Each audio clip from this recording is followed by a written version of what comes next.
Welcome to the Mental Edit, where we keep it real, unfiltered, and honest because mental health is complicated. I'm Megan.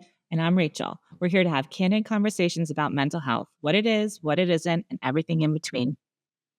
The Mental Edit is for educational and informational purposes only. We are mental health professionals, but this podcast is not therapy, medical advice, or a substitute for professional treatment. If you're struggling, we encourage you to reach out to a licensed mental health provider. And if you're in crisis, please seek immediate help from a trusted professional or emergency services. Now, let's get into it. Welcome back to the Mental Edit. This is episode 8. It is the last episode in our first season, where we just wanted to cover, the big topics that we see and treat most often. So we are going to be having season 2, which we will be working on in a couple weeks. But yeah, today we're going to talk about bipolar disorder. So, what is a good example of what bipolar disorder is not? A lot of people use it very casually to talk about moods, like, someone who can be sad 1 minute and kind of like an hour later is happy, or people talk about it. Like I heard someone talk about the weather this week was bipolar. People use it very casually. Like unpredictability, they use it as, which is very not accurate. Or when someone is kind of just having a big reaction to something or getting angry. Dysregulated a little bit. It's like, sometimes people freak out. That's normal, right? It doesn't mean you are bipolar. No. These labeling, like the weather is bipolar, really harmful to mental health. And we're villainizing a diagnosis that someone does not have control over. This is genetics. This is out of our control. I hear a lot of times in session, my PCP diagnosed me with bipolar. Like, why would they do that? That's terrible. I don't have bipolar. Well, bipolar is just as treatable and just as genetic as something like OCD or ADHD. They shouldn't be viewed as better or worse than one or the other. They're mental health diagnoses. Yeah, and I think they take a while to come out, right? Which we can get into a little bit later. But let's go over, back to my trusty DSM, let's go over what bipolar 1 is. So can you talk a little bit quickly or briefly about an overview? Bipolar 1 versus 2? Yes. So bipolar 1 disorder is marked by an episode of mania and depression. So you do not need to have a full episode of MDD to be classified as bipolar 1. You need that full week of symptoms that align with bipolar 1. They are distractibility, increased goal activity, impulsivity, which can be spending or sexual, grandiosity, which can be messages from God. And with grandiosity, we a lot of times see psychosis, which is a step away from reality with hallucinations or even delusions or like auditory or visual hallucinations and these pathways where we're just not in tune with being grounded with the world we live in. So grandiosity sometimes too is like this idea that you're going to be famous, right? Run for president. Yes. Yeah. Grandiosity. We also see this pressure speech. Sure. And one of the big ones also is decreased need for sleep. So with bipolar disorder, our patients are not sleeping and they don't when they're need in a sleep manic episode. In a manic episode. So a lot of spending, might start a political campaign, might start a fundraiser, rented out the penthouse at the plaza. A lot of times during these episodes of mania, patients disappear for about a week from their loved ones, and their loved ones become concerned. And there's a new business venture they have, or they start using substances more and kind of go out on what we sometimes term a bender. So, because there's an increase in impulsive activity, right? Yes. A decrease in impulse control. Yes. Right? Yeah. Okay. High sexual behaviors we see with a traumatic episode. So these symptoms need to last longer than a week. Most typically, they do end in hospitalization. So if a patient is hospitalized before that week, then it's still classified as bipolar disorder, bipolar 1. Okay. Bipolar 2, so it's really incorrect. Some people say that bipolar 2 is the decaf version of bipolar 1, and that is incorrect. Decaf, okay. Yeah, it's just as one is not better, worse, or easier to live with than the other. Like bipolar 1 disorder, bipolar 2 needs a hypomanic episode. Yeah. So hypomania, all it means is the duration and severity of the symptoms. So the duration is 4 days instead of 7 days. So sometimes 4 good days feel pretty good. Yeah. We see more with bipolar 2. We do see the impulsivity. We do see the decreased need for sleep. There is some grandiosity, but we normally see irritability, agitation, like agitated, and they're just swaying from baseline. Their friends are like, "Yo, what's up with Joe or what's up with Sue?" They're Maybe they're acting not out of taking as character. okay, but maybe they're having some of these ideas, but they're not taking as much action as Yes. maybe hypomania versus mania, right? Yes. Mania, when you're in a manic episode, you're taking more actions, going places, doing things, whereas maybe hypomania, you're just kind of thinking about it and talking about it. Would that be Yes. fair? Okay. So with bipolar 1, we see a high, Yeah. and what goes up must come down. Okay. So after an episode of mania, you're guaranteed to have a terrible, debilitating, severe episode of depression Okay. because those good chemicals that give the euphoria, because that's truly what it feels like, this euphoria, we're on top of the world, we're doing Yeah. good.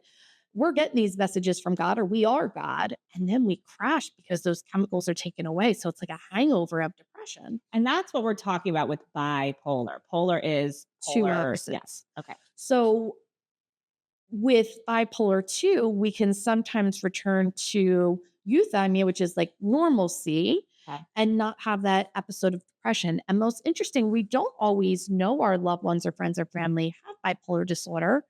And I don't like to say are bipolar because we are not our diagnosis. We have that diagnosis. So we don't know they have bipolar because most frequently they are depressed. Okay. And So you would the say the depressive episodes are the more predominant symptom of yes, bipolar disorder. Got it. someone Okay. might only have one hypomanic or manic episode in their life. They still have bipolar disorder. So that's Interesting. probably breaking a myth right there. It doesn't need to be this rapid, cycling, frequent, trackable, paced one to the other. It's can be just one episode of mania or hypermania in your life. Wow. Yeah. Okay. I didn't know that. So Yeah, and the depressive episodes, we covered depression. I guess they're pretty much in line with that. Depressed mood most of the day, diminished interest in pleasure, anhedonia, weight loss. That's probably a difficulty different. sleeping as well, either insomnia, hypersomnia. We also see things like isolation, those deep, dark thoughts of guilt, shame, worthlessness, hopelessness. So that comes with the episode of depression. Recurrent thoughts of death. Yes. Yeah. So these two extremes are quite disturbing to the Yeah. patient, unfortunately. And the myth that we also need to break is a patient has no control over this. Mm. They don't bring on a mania. Sometimes substances can. And other things that bring on mania would be if we started an antidepressant on a patient that I did not know had bipolar disorder, I could put them into an episode of mania, which is really important if a patient is transparent about their family history or their own psychiatric history. Because if they just tell me for 3 years they've been depressed, I'm like, okay, let's start you on 10 milligrams of Lexapro. They could possibly be set into an episode of mania, Okay. which is why it's important after I see a patient to not go 6 months without seeing them again. We need to check in so I can make sure these symptoms aren't presenting after starting a new medication. Yeah, high genetic component. So it is Yes. always very important to go through your family history. Although I don't know that people always know. Like you said, this isn't something I think that's diagnosed that often, particularly in the older generations. I get a lot of people that tell me, "Oh, I think my uncle, I think my grandfather had bipolar disorder." And I'm always like, "Oh," and we talk through why they thought that, and it kind of became this lore in their family, so to Mhm. speak, that but a lot of times it was the depression that categorized that. They were just yeah. So Or many decades ago, people who had bipolar disorder were not diagnosed and they needed to self medicate and were using substances. alcohol. So they just said, "Oh, I had a crazy great uncle John and he was an alcoholic." Was he an alcoholic or did he have bipolar disorder and he needed to self medicate to find a neutral baseline? Unfortunately, also with bipolar disorder, these episodes of mania really affect jobs, living, Yeah. and functioning and friendships. So if someone does have an episode of mania, and let's say they make sexual advances or impulsive on a coworker Or they just disappear for a week and or don't go to work. disappear, Yeah. yes, and they lose their job, well, they're also going to lose their health insurance. And the only way that they're then going to be able to bring themselves back down or medicate themselves through a depression without health insurance is substances, Yeah. unfortunately. Yeah. It is not someone's fault who has bipolar disorder. Yes, and unfortunately, I think people with bipolar disorder are not consistent, right? And that can be one of the hallmarks, I think, is that With medication, you're saying? or without, like they're just because of this disorder, they're kind of unpredictable at times, and this is what I work with my clients if they have a loved one, a spouse or a brother with bipolar. It's like you kinda never know what you're gonna get. See, I argue that a little bit.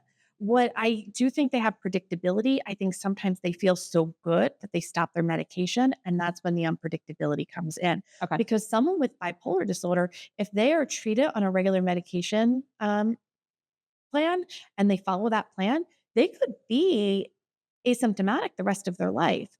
But they're like, I don't need this medication. Or if they're in an episode of depression during their bipolar disorder and they want to feel good, they stop their meds because they want the euphoria and the high. Yeah. So it's not so much unpredictability on a regular basis. That's when unmedicated. If Okay. they are medicated and following their treatment plan, someone could go the rest of their life without having symptoms, most usually if they're staying in touch with their psychiatric provider. Okay. So why do you think people with bipolar disorder don't often seek therapy? Shame. Okay. I think telling someone that you have bipolar disorder, there's such a reaction because of what's been played out by media and society of what bipolar is. So there's a shame and guilt of wanting to keep it quiet. I think also they fear that they're going to be pushed towards more different medication, or if they have a symptom, it's going to be chalked up to the diagnosis. The thing to note about medications with bipolar disorder, they have a lot of metabolic side effects and Yeah. sexual side effects. Yeah. So if a patient was to open themselves up to a therapist and the therapist like, I think you need a medication change, then that also they might fear going down on their euphoria or gaining some weight. So there's a lot of reasons, also that vulnerability that comes with bipolar disorder and sharing about your symptoms and some of the maybe the mistakes you made during your mania or psychosis when you weren't yourself. Yeah. And people don't identify with who they were, nor should they during their manias. Those episodes of mania do not define them. Yeah, and it's almost like maybe therapy isn't indicated, right? Because how can you work with something that you're not in control of when it's happening, right? So, yeah. They're not in control, someone with bipolar during an episode of mania. They don't have the insight. They're not ignoring or suppressing their insight. It is these chemicals in their brain producing this euphoria. They're out of brain and body. It's not their fault. Yeah. Yeah. I stay really strong on this one. I actually really love treating bipolar disorder because with medications, it is so treatable. So what is your treatment plan for someone with bipolar disorder? Regular check-ins, Okay. creating a strong therapeutic relationship. I do suggest therapy You for do? some of the guilt or shame or any other feelings that come in. Okay. I also think it's awesome that if they are seeing a therapist regularly, that someone else is monitoring their symptoms on the regular. So if there is a stray and baseline, we can softly say before the mania really hits, like a therapist say, I noticed that you've been going to the casino a little more. Tell me about that. Okay. Or you've described this increase in shopping habits. I want to note that last time before your last manic episode, you were increasing your shopping. Okay. Or the last time there was infidelity in your relationship was prior. So there's accountability with the therapist. I also find with bipolar disorder, exercise is so important. Having substance Yeah. logs and checking in about their substance use because an increase in substances could be indicative of depression or mania. Just transparency. So I do like to see bipolar patients a little more frequently about Yeah. it. If they don't have a therapist, about every 2 months. But if they're open to every month or even more frequently, I'd love that. Okay. But when managed appropriately, someone goes on to live a wholesome, beautiful, vibrant life. It does sound like that would require, though, some support or scaffolding, so to speak, from a loved one. Because, we kind of went back and forth on this before we started the episode recording, but you see a lot of bipolar symptoms come out during college because people lose, their safety net. They're leaving the nest, so to speak. They're kind of in unfamiliar territory. They don't have anyone monitoring them anymore because you're kind of thrown with a bunch of strangers. So, I just I wanted to speak on that a little bit. Yeah. So with college, I do agree. If it's very clear cut bipolar, then we want to act fast and start with medication because we normally do see those symptoms start around college. I also sometimes argue a bipolar 2 diagnosis Okay. around college. And I'll say, I don't want to keep that diagnosis. Let's wait on it. And I'll tell you why. So when you graduate college, you have freedom for the first time. You may be more sexually liberated and a little more promiscuous, exploring sexual identity and just what you prefer. You Yeah. get your first paycheck and you're feeling like you want to go shopping and spend it. Yeah. You're allowed to go in casinos again. You're allowed to pursue interest and have goal directed activity. It's the first time in your life where you have, You're free. yes. So when someone goes and sees their PCP and they're like, my mom told me to come see you because I'm not listening to her and I'm shopping more and I started dating a lot and having sex regularly, that could just be being 23, 24 years old. Yeah. So we need to be careful. I do agree there are clear cut cases that happen and open up in college around the age 18, 19. But there are some that I'm like, don't love this. So this is a diagnosis though that has to show up by a certain age? Not necessarily. Okay. No, we most typically see it before mid 30s. Before mid-30s. Okay. Yes, I'm very skeptical if someone comes to me and in their 60s with manic symptoms. Usually, if we dig deep into their history, they've had episodes of mania prior. Okay. Let's talk about some myths of bipolar disorder. Here is a big one that I see a lot, that people with bipolar disorder cannot lead normal lives. False. Definitely false. That is stigma. That's misunderstanding. That's what society has structured as bipolar. That is not true. Do we usually see a hospitalization in someone's life when they have bipolar? Yes. But that doesn't mean that they're unstable. Yeah. And that usually is the impetus to start treatment. And then if you have the right treatment, you can go on to have a family and get married, keep a job, be Live successful, a normal Yeah. life. Yeah. It's like as we're talking, I'm realizing what happened, I think, to bipolar disorder was Britney Spears. I think, whenever you have a really high profile celebrity kind of go through a mental health crisis in the public eye, that's what everybody thinks of, right? As bipolar disorder, because, you know, a lot of her issues came out and then, she was kind of stigmatized and treated unfairly for many years. So, as I'm talking it through, I'm like, I wonder if that's a lot of the reason people stigmatize bipolar disorder. Yeah, absolutely.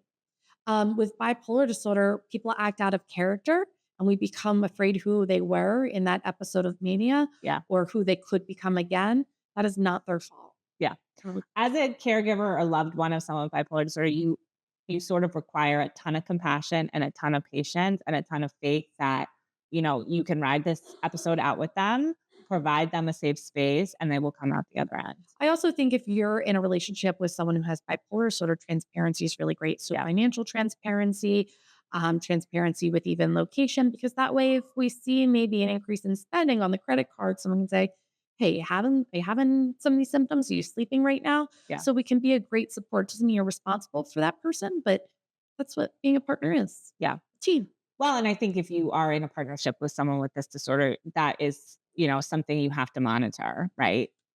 The other myth I'd like to really call out is that people with bipolar disorder are unstable. You can have one episode of mania in your entire life or one episode of hypomania. There is stability in your life. If you are active in your treatment, if you are Yeah. honest with yourself and people around you, stability is more than achievable, no questions asked.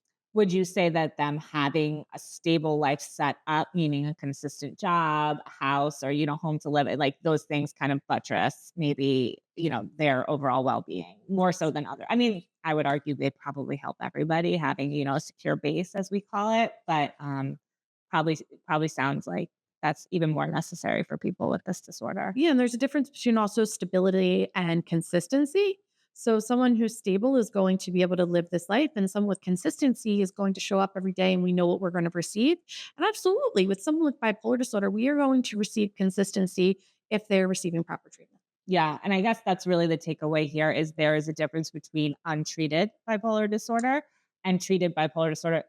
Treated appropriately, bipolar disorder could almost be invisible, whereas untreated bipolar disorder, which maybe people have a lot of familiarity with, can be a little scary. Yes. And I think if we call out some other mental health diagnoses, we can live in not a great way, but we can live with ADHD being untreated.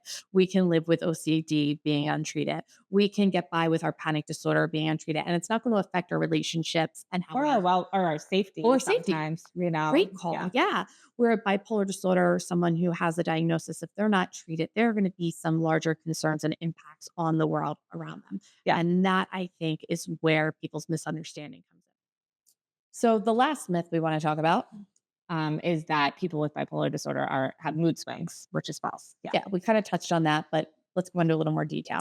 Yeah. So people with bipolar disorder can have a subtype where it's called rapid cycling. However, even in the rapid cycling, it involves 4 episodes in a year. So when you think about that, that is not hour to hour, even day to day moodiness. I have not encountered in all my years of practice Yeah. one case of rapid cycling. Yeah. I also think it's because my patients call me when they think they're having symptoms. Oh, they do. Yes. They're like, I haven't slept 3 nights in a row. Oh, I can tell this is going in the wrong direction. And that's that's great. the importance of a strong therapeutic Therapeutic. relationship. Yes. And Yes. also why my patients have direct contact to me and not a secretary, because if that got shuffled down the line and I didn't get that message, that patient could end up in the hospital that weekend. Okay. Instead, if I have a quick 5-minute phone call, like, hey, all right, let's bring your Abilify up by 5 milligrams. Okay. Give me a text on Monday. Let me know how it goes.